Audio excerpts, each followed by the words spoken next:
Okay, good evening. This is the second episode of the new Sharemen Show podcast. I'm joined by Luke Walsh, who is a name I'm sure is familiar to everybody who's on social media and follows Halifax Town. So good evening, Luke. Good evening to you too, Dave. Yeah, well, it's usually the other way around. You tend to be the host and I've come in as like a guest on your shows. But yeah, obviously Luke's doing some big things this year and he'll have another chance to go through what those details are. I know he's trying to branch out more into other things other than the Sharemen. I'm quite happy just to concentrate on one of the 24 teams that'll be in the Vanarama National League next year. So first things first today, and indeed even just within the last hour, we found out where Tyrel Warren has ended up, and it's another tree that's been uprooted and gone to Barrow with Pete Wild. So what are your thoughts initially, Luke, on that move? Very disappointing. Like, I want to be careful with what I say here, to be honest, when you think of someone like Tyrel, but I think it's a little sly. I'll be totally honest, and I'm sure a lot of fans will probably correct me on that. But you think of where Tyrel came in the first place. He came into the side. You know, it was not a desperate signing, but it was a signing that I think shocked a lot of people. No one really knew much about him. No other teams knew much about him. And I think he'd been released from his recent club from Boston. So it was a bit of a, it was a bit of a gamble, I think, bringing in someone like Tyrel Warren to the side.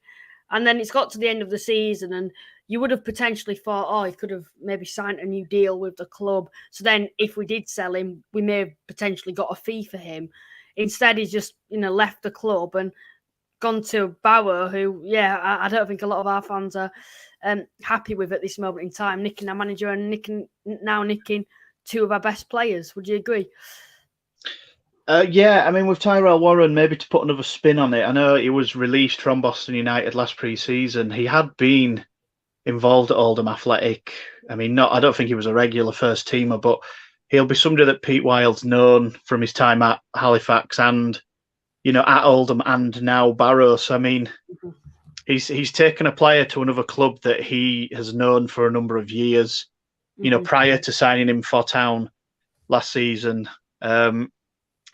Again, it's that like it's the carrot. It's dangling that carrot of this is football league. This is a football league team. I mean, I've obviously been drawn into my hasty thoughts on Barrow, shall we say? But at the end of the day, they are a football league team, and it's like a championship player saying, "I always want to play in the Premier League." When that opportunity comes along, more often than not, if they get that opportunity, they will take it. If it's Town, I know we've got into the playoffs. We've had a couple of good seasons, but we're not like a Wrexham or a Notts County or a team where their fans almost demand that they finish at the bare minimum in them top seven, and even beyond that, winning a league or whatever. I know, like I said, we've done very, very well, but we're budget-wise, crowd-wise, we're sort of just middle of the road, really. It'd be the equivalent of a manager leaving somewhere. If we're keeping the analogy of Championship Premier League, it'd be the equivalent of somebody maybe managing. Who's finished mid-table? Maybe somebody like I don't know, maybe Birmingham City, maybe. Somebody like that. Just somebody who's mid-table in the Championship at the minute, and they're signing for maybe somebody like a Brentford or a team that'll be down the bottom end, but not necessarily are going to go down. They're going to take that opportunity, especially if it's with a manager they've worked with before. It's not uncommon. It's not uncommon for managers to take players with them to other clubs once they leave. We've had a number of managers that have taken more than two players to Halifax Town from previous clubs. Billy Heath brought nearly his full North Ferriby side. Aspin brought his Conference North Harrogate Town team with him when he came in 2009. I know the dynamics are slightly different there, but even the high-profile managers, look at people like Neil Warnock, and obviously Harry Redknapp's become a bit of a parody himself of, Peter Crouch, Nico Cranshaw. He has that crop of players that seem to follow him everywhere, Jermaine Defoe. And Warren's, like I say, getting back to it, Warren's somebody that Wild has known for a number of years. It's a little bit more expected. Billy Waters is... Did we cover Billy Waters in one of your videos that we did? I don't think we have, to be honest. I haven't been on my podcast doing Halifax stuff for a while, but yeah. We'll cover it. We'll cover it on this one then, just to make sure, because he's obviously the first striker to score 20 goals for Town in a season since Lee Gregory, and he's done it at the same level as well. Yeah, to be honest, yeah, when you think of the players we've lost, you think of Warren as a player. He was one of my favourites as a player, especially as we went into the season further. Yeah, I agree. He became more solid at the back, more consistent. So a winger would take him on, beat him, but then his recovery was brilliant. To be honest, one of the best players I've probably seen down at this year for that recovery. Once he's been beaten, to get back and regain possession. Billy Waters for me is probably the biggest loss. You think of 20 goals a season, that's a hard shoe to fill, isn't it? When you think of someone like Billy Waters, 20 goals. We saw the effect when Lee Gregory left the club, what happened then. And then a few seasons later, we got relegated. And this is what usually happens. Not saying we're going to be getting relegated, because I don't believe that for 1 minute. Losing the two centre halves in Captain Matt and Bradbury, I could have sort of seen that coming. We saw a lot of rumours during the January transfer window with Ma, so I probably expected him to leave. Same with Bradbury, but we seem to, as a club, Halifax, always have that strong defence, that solid defence. It's something that seems to have reformed, always been very strong defensively. It's been goals which have been our problem. So it doesn't particularly concern me that we've lost, the two centre halves, because I think we can replace that. And if we can keep Deborah, then, I'm extremely happy with how this window's gone, because the only huge loss, and I'll mention it again for me, that I think will be very hard to replace will be Billy Waters, because, like I've said, 20 goals a season, a side like Halifax Town, it's hard to find another striker like that, isn't it? At any level, replacing a 20-goal-a-year striker is going to be tough, Luke. It's going to be really, really tough. Centre-backs, I think it's put a lot of pressure on the club to try and keep Deborah now. We're losing Bradbury and Ma. It's something I've always sort of scratched my head at. It's like every club's a selling club in the country, but one thing that I've sort of, as I've sat and reflected on it, my mind's often come to a team like Brentford, where you know what I mean. There's people like Ivan Toney, Ollie Watkins, that they've been at Brentford, they've gone on to bigger clubs. But the difference is with Town is when we're successful, we lose almost an entire team, whereas Brentford lose one or two, but they keep like a core there and then they build again. To be honest, the only thing I will say about that is, like I've mentioned, I'm not too upset with the players that we've lost. I think we've done incredibly well so far, if we can keep it like this, to keep this squad fairly together. We've still got Warburton, we've still got Slew, we've still got Green. Summerfield has contract negotiations going on as we speak. There's been no information about him. We've still got Jesse Debran. There's been a lot of rumours and speculation from the likes of Huddersfield. Yes, he could potentially go, but it was a big statement from the club, suggesting that there's no plans on him leaving the club either. We've got Senior Johnson still with us, a safe, comfortable goalkeeper that you can rely on at the back the majority of the time. Like I've said, the only big loss for me is Billy Waters, and the signings that we've made so far, and I'm sure we will come on to them in a little while. They've been strong signings when you actually look into the background of the players and what other teams have said about them too. Yeah, I mean, we've got Jack Hunter, haven't we? I suppose first and foremost, I covered him on the first podcast, but it was very brand new at the time. So, we've had feedback in the Courier with Tom Scargill's article with, I think it was Gateshead's equivalent, and he was almost like he's not spectacular, but he isn't, he's going to be solid. He's solid non-league midfielder. He can't see him really going any higher or lower at this particular time. The major thing there is, again, it's an Halifax Town thing. It sounds like he's versatile. He can play a number of positions. So, which is good. I'd imagine we're going to try and use him as a midfielder, but he can play right back. That is something we did struggle with last season. We used to get short on positions, and we're having to adjust, playing like players like Warren, who had to go into the centre half position. Mark once had to go into midfield.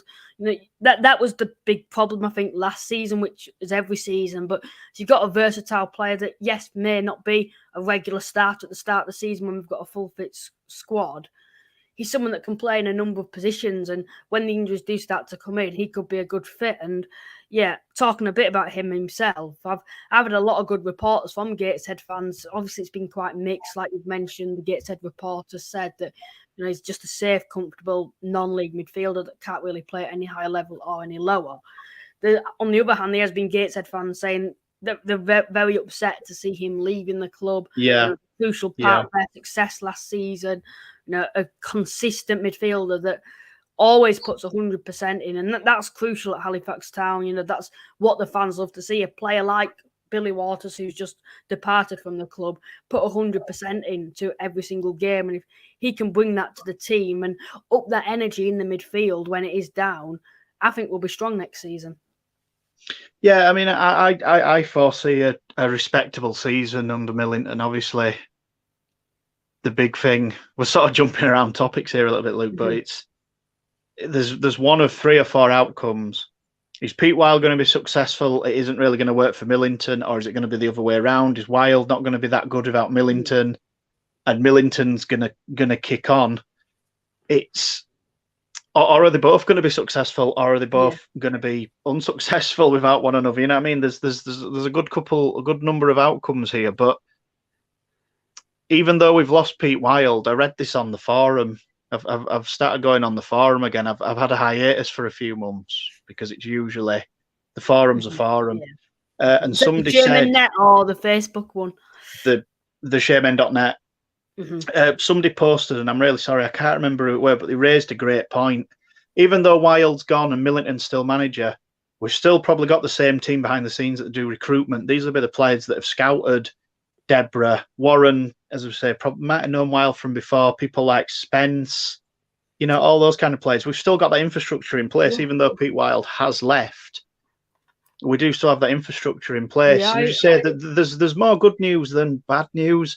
You've lost a really solid centre-back pairing and a 20-goal-a-season striker in one window. But we've still, like you say, we've still got those players. We've kept Spence, we've kept Green. We're going to get onto Sam Smart in a minute. We've brought in Sam Smart. We've brought in Jack Hunter.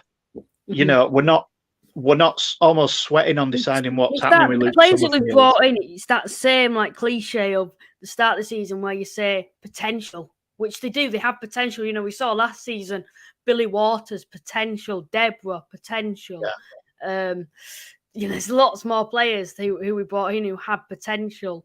Ken Spence, he's another player. We've kept him, and I thought he was the first player that we were going to lose. I had some inside information told by an agent who was sat near me after game once. He was only on £250 a week. Now I'm quoting him on that. I don't know if that's actually true and reliable, but if that's what you're saying, the club have definitely done something within this window to up his wage, and to keep hold of a player like that who's definitely had high interest, and the likes of Salford have come into for him as well. That's crucial from the team, that we can keep hold of a certain number of players, which we have done so far in this window. And like I said, the players that we've added, yes, at this moment in time, they just feel like squad players, maybe making up the numbers and not really exceeded in their careers yet. By the end of the season, like we said at the start of last season, they could be world beaters. And for all we know, Halifax Town could have a season just as successful as this, or potentially even better, which is what I'm hoping for at this moment in time.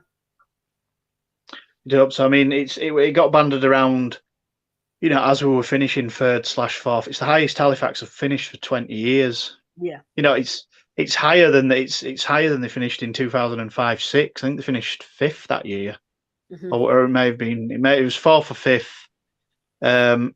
So we haven't made the playoff final, but all in all, this season's been a very successful year. It just faded out towards the end a little bit, but we'd set the bar so high that we've seen it as an anticlimax when, look at some of the teams we've had to compete with. I mean, Grimsby, more than deserved playoff winners now.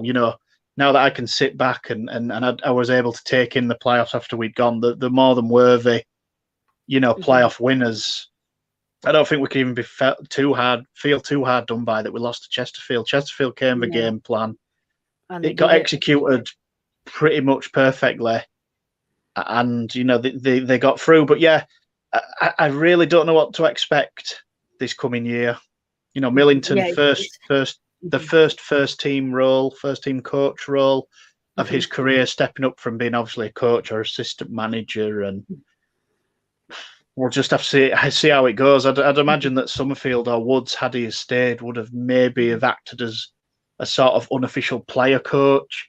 Obviously, he's got to elect a new captain for this team with Yeah, that's Niall going to be leaving. interesting too. Yeah, and with the new captain, still not got an assistant manager yet. It's very similar to last year, I have to say, where there's unpredictability basically going around the town at this moment in time. A lot of negativity, which you get every season. We could have kept the whole squad. And let's say we hadn't made a signing yet. Fans would still be complaining, saying we haven't made a signing, even though we've kept that majority of the squad. But like I've said, we've kept the spine of the team. We've got that Green, we've got Warburton, we've got Deborah, we haven't lost a crucial midfielder apart from Martin Woods, who, it was more mutual consent. It's not a big loss, I don't think, when you think of his age, 38 years old, I believe he is. He's got a role at Doncaster as well. Yeah, he's got a role at Doncaster. Yeah, that's what I mean. And yes, you could sort of tell by the last couple of games that he played and scored against Aldershot, had a good game there. But you could sort of tell that final season that he was coming to the end of his career, which has been very successful on his part. But we've got the likes of Green still, Spence, Warburton. That last season, that was the reason I feel we did so well. Of course, the defence too, but we saw the impact that Green had on the team when he wasn't injured.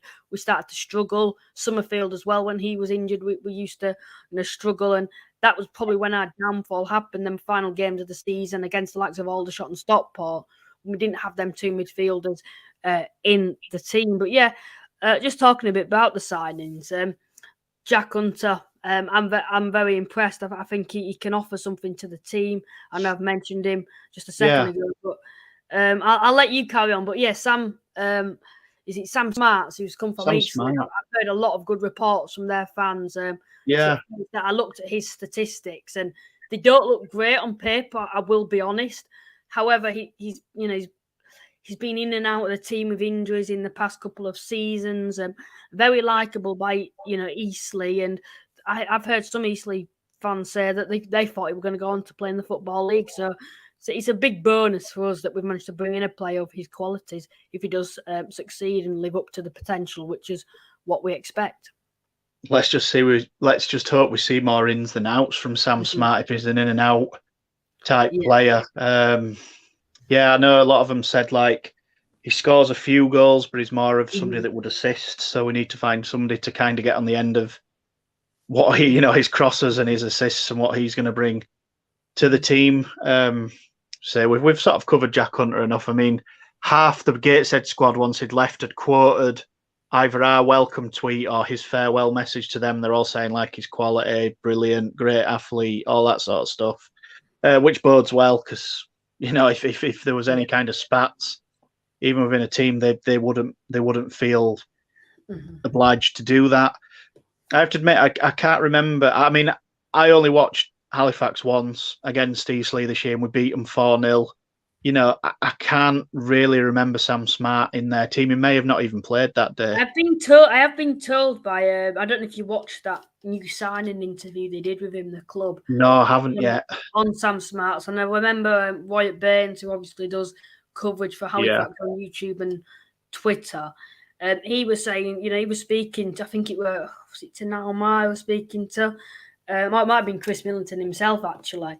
And I remember him saying when he walked past, he was a good player, wasn't he? That Sam Smarts who were playing. And he's a silky winger. I do kind of remember him playing in that Eastleigh game. However, it was a long time ago now, just after Christmas.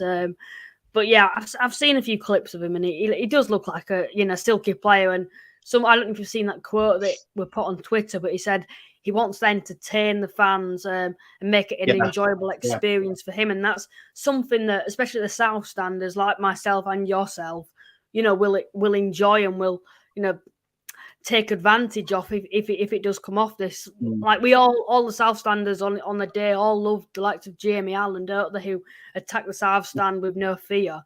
Someone like Sam Smarts, I'm sure, could impact the same and potentially do even more. Gosh, if Allen, Slew, and Smart are all on in the same game, I think I'll actually combust. I think I'll literally explode with excitement. Because obviously, you know how I feel about Slew, and I mean, he sort of ended the season in quite a slow fashion, actually. But Yeah. I Ever don't seen really know what to say he had, regarding him. yeah, I know he had that start of the season quality. You know, he had that period within like the Torquay game, the Christmas period. He looked very strong, and he started to dip down like that second half of the season. I don't know if it was tiredness or whatever. Like he's not young himself. I know we don't really look at his age. He's 30 himself. He's not a young player. He's probably just above his prime now. Yeah, and then as the season went on, you know, it was starting to dip. We're in and out of the team. I think he had an injury period, and that sort of, I think, did that he did, season in when that because he struggled to get back in the team and get any momentum. And then obviously we had that Chesterfield game at home, not the playoff game, the one when we won 2-0 in the league. And he was something else that game. I have to admit, Jordan Slew, I thought, you know what, he's back to his best. Going into the playoffs, I'm confident now. With the likes of Jordan Slew, Kieran Green, Summerfield back. But yeah, it's just a bit inconsistent. And I think if you give him a run of games and he can get into the game, you know, he can be a player that offers an impact. And I think he's the sort of player, if the team plays well, Jordan Slew plays well. However, if the team doesn't play well, Jordan Slew doesn't play well. No. Breaking news, Luke. I mean, I get my tweets like as a notification. Town have appointed an assistant manager. I've got the article up here. Andy Cooper. FC Halifax Town are delighted to announce Andy Cooper as the club's new assistant manager. He began his career coaching with work at a local authority's sports development officer before he obtained his coaching badges. He spent 2 years abroad working with the Bobby Charlton Soccer School before joining Qatar's national football academy known as Aspire, where he spent 10 years and left in 2017. Aspire is geared towards developing future men's national team players that will represent Qatar in international tournaments. Following his decade in Qatar, Cooper joined Leeds United, where he oversaw multiple age groups within their academy, while stepping up as an under-23s coach. After 2 years with Leeds, he took the role of assistant director of football during the launch and development of Punjab FC, who compete in the I-League, which is the Indian league. However, this experience was cut short due to the pandemic, but Cooper continued the role remotely before leaving in 2021. Over the last 12 months, Cooper has been working as a performance and coaching consultant to various professional clubs and academies, both in the UK and overseas. His qualifications include a UEFA A licence, FA Advanced Youth Award, FA Psychology Level 4, and a professional diploma in leadership in sport. So yeah, quite an impressive resume there. Yeah, an impressive reference, I have to say. Yeah, obviously, I don't think either of us know too much about him. Seems to be, like you said, progressing youth and national team players, working in Qatar. Obviously, the World Cup's going to be there this year, which is interesting. But yeah, is it Cooper, I believe you said? Andy Cooper. I think Millington, Millington obviously knows what he's doing employing someone like this. Like I said, as a long reference, I have to say. He's not like the likes of Millington and Wild. They'd only had like 2 jobs before they come in. I think Wild was Oldham and obviously the Oldham Academy too. Sure, a shining reference, I have to say, his CV. Yeah, it comes in with quite that. Seeming from that, based off how many jobs he's had, he's worked abroad, seems like he comes in with quite high expectations and he clearly knows what he's doing, working within Leeds United abroad. Playing, working within national teams as well. Yeah, I mean, Punjab FC in the Indian Premier League as well. He was part of setting that up. So there will have been some aspects of what he did there where he's had to start from scratch. The Qatari job that he's done will have been from scratch. We've had a message, Luke, on YouTube from Hasnain Mahmood, who has said, very disappointed that Warren has gone to Barrow. Waters I can understand, but this one hurts. I'm not sure how long you've been watching our live stream, but Warren has worked with Waters before. With Warren before at Oldham.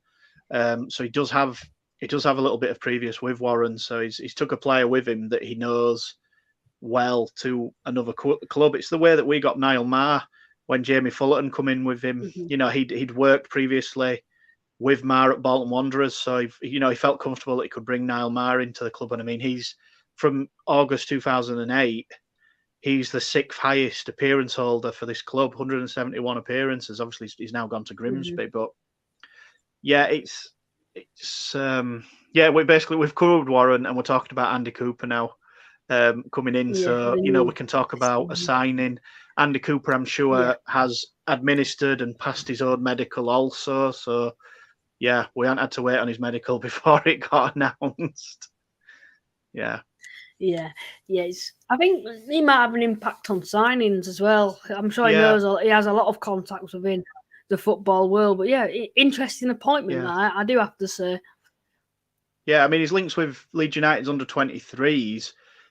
We, as a club, we don't really have a lot of dealings with any of his local neighbours that are higher up. No, you think we would though, wouldn't you? Yeah, you look at sides like Kings Lynn. Like they get players from like Norwich, Weymouth, Bournemouth. They have that link with youngsters. Even like Huddersfield and Bradford. Bradford usually get a lot of Huddersfield, youngsters on loan, and there's never been that relationship with Halifax, with Huddersfield and Bradford, and even Leeds United has there before. No. When you think of, Leeds' youth academy, Huddersfield's like development plan that they have in place, and Bradford as well. Like, the only two names that spring to my mind when I think of players coming through the youth is Hansen. I think it was there a couple of seasons. He came on loan from Bradford before signing on a permanent basis, and then there were also Godfrey or Bibio, I think it was. No, I think I've got that wrong. I'm getting mixed up. Oh, Micah Barrow, you're thinking of, I think. Yeah, I think so. He signed on loan from Huddersfield last season. Yeah, Micah Barrow. Yeah, I'm getting Jeffrey mixed up Abibo's a totally different story, mate. Yeah, put it that I way. know. I'm getting mixed up with a player from the 90s. I've heard him that much in the last couple of weeks on the forum. But yeah, I think it's I remember watching him play when he was at when he came on loan to us, and he only played like I think 2 games, went injured, and then went back to Huddersfield. And they're the only 2 loan spells that I can recall when a player's come on loan to Halifax from like a Huddersfield or Leeds or Bradford. Although to be fair, I've just thought of a couple that were successful, and they're both in the same. They're both in the same season. We got Ross Hanna on loan from Bradford City, and he scored, I think it was 7 in 11 games. And we also got Matty Crooks from Huddersfield, and he did quite well. I think he got 1 goal in 10, but he did really well in midfield. And he's gone on to play for Rangers. He's currently at Rotherham. He may have even scored one of the goals that got Rotherham up this year. We have signed. Oh no, he's at Middlesbrough now. He's at Middlesbrough. We have with Wilder, who was a previous town manager. Yeah, Matt Crooks is a midfield, central midfielder. We have actually signed players from like Huddersfield and Bradford. Huddersfield, there was was it Dern? I'm trying to think of. He was a wing back. We signed, obviously Nathan Clark came from Huddersfield. No, he didn't come from Huddersfield. Sorry, he played for Huddersfield in the past. Played for Huddersfield. Yeah. There was a wing back, Ryan Sellers. I think he'd been at Huddersfield in the past. Possibly. There was another wing back and all. Trying to think now, I can't recall his name, but I know they were playing during the Fullerton era when they came on loan. But yeah, we haven't really had any dealings with our local neighbours, and to be honest, they don't seem to be fond of Halifax, I have to admit. Are you thinking of Joe Scars? Joe Scars, yes, that's it. Yeah, he played under Fullerton, yeah. Mm-hmm. Yeah, he was a good player. So yeah, there's the FIFA 23 rumour mills have started up. They're very much like the Vanarama National League in the know Twitter accounts. Same thing's been said every year, but we're going to cover it since it come up. There's rumours that non-league's going to be on FIFA 23. Shall we talk about it while it's not been officially confirmed that, like every year, it's not going to be? Wouldn't it be exciting, Luke? Yeah, it would be exciting, and it's always those same media outlets making up rumours, and it spurs out to higher YouTubers who are starting to believe. I can name some now. I think for a lot of the older generation watching won't relate to any of these that I could potentially name. But yeah, it's always your Twitter sources, your Instagram sources, with high followings making foot cards, etc. And it's in high demand. It has been for years at the National League ads, and more now because of how much the National League has grown. And yeah, it's you just know it's not going to happen, don't you? Like, there's always some apartment that thinks, oh, imagine. But they say that last season. Imagine an informed Jordan Slew foot card. Foot Do you know birthday. what I mean? I'd be combusting again, mate. Slew was like a foot birthday card, potentially a winger, or like shapeshifters and players like that. But yeah, an inform Jordan Slew. He's that sort of card on FIFA that you'd love to use, wouldn't you? Yeah. Like that finesse shot trait that you can get. I mean, with Wrexham making it onto this season's, I mean, it's like non-league teams have got half a foot in the door. Oh, well, one team's more than got a foot in the door, but I'm wondering if they've put Wrexham in just to try and test the waters of how many people are going to actually play as Wrexham. I've played as them as Wrexham like once or twice. I'll admit that I've done about 3 career modes with them, just trying to build them to the Premiership because it's a National League club and. Yeah, I think I remember last season it started off. The National League was going to be added. All the teams were going to be added. Yeah, they seemed more or less confirmed. Then they're saying, "Oh no, only a couple of National League clubs are going to be offered," and it was to do with the trailer because there were a few stadiums in the background. I think Stockport's, Barnet's was in the background as well. And these are all former National League clubs. Barnet have obviously been on FIFA in the past, in recent years themselves, been in the Football League. And I think then we're starting to think, it's probably just a couple of sides. And I think, EA were announcing that too. We're going to be like your former National League sides, like your Grimsby's, your Barnets, and then the so-called big sides like Stockports, who haven't been in the Football League for a while. And then, I think a couple of weeks before, it was just announced, it's Wrexham, they're the only ones. And you're thinking, it's to do with that Ryan Reynolds and, that TikTok link that they've got. And even the Canadian link, I think he like American, United States, Canadian, something like that. And it's probably that link what's got Wrexham in the game. But yeah, like you said, I'm hoping that it is trying to test it out, how many teams would use them. But, I know a lot of, football fans out there who, even my mates, myself, who are Huddersfield fans, don't give the non-league any respect, are saying they'd love to see the National League because, these road to glories that you can do starting at the bottom with size and taking them right to the top. Yeah. I think that's something that, your general YouTubers are wanting to do too. I mean, if I could pick Halifax on FIFA, I'd never play as any other team. Like maybe occasionally England, just to have a bit of a change, but I just wouldn't play as any other team. I'd build my ultimate team and just I'd literally go up against anyone in the world and still have bloody Harvey Gilmore in midfield. If I actually could. The thing is, that's the only good thing about there being so many ex-Halifax players, I suppose. It's a good game to try and build your FUT squad as loads of ex-Halifax players. You can have you got your Jamie Vardy. You got Jamie Vardy up front, Lee Gregory. You can even have like David Brooks. He's not bad on FIFA. Yeah, you can build a full team of ex-Halifax. Yeah. A goalkeeper. There's even a goalkeeper, isn't he? Is it Eastman? Simon Eastwood's still on there. Yeah, I think Oxford. So you can even have your goalkeeper there. Devante Rodney, he's not a bad card to use on FIFA either. He's on there. There's loads of players you can use. But I think not just for Halifax themselves, but for National League clubs, it'd be brilliant. And like yourself, I'd probably be only playing as Halifax Town if they got on there.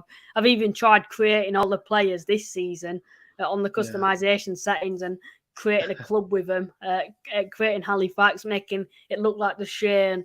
Yeah, I remember having to do all the ratings and stuff, but they wouldn't be too promising. I do have to say that actually cards being usable on FIFA with Halifax players, unfortunately, if they do get added. Yeah, it really would be great. Yeah, we've had no further pre-season news, of course. We've got Colne, Fleetwood development team behind closed doors, and we've also got Farsley Celtic away.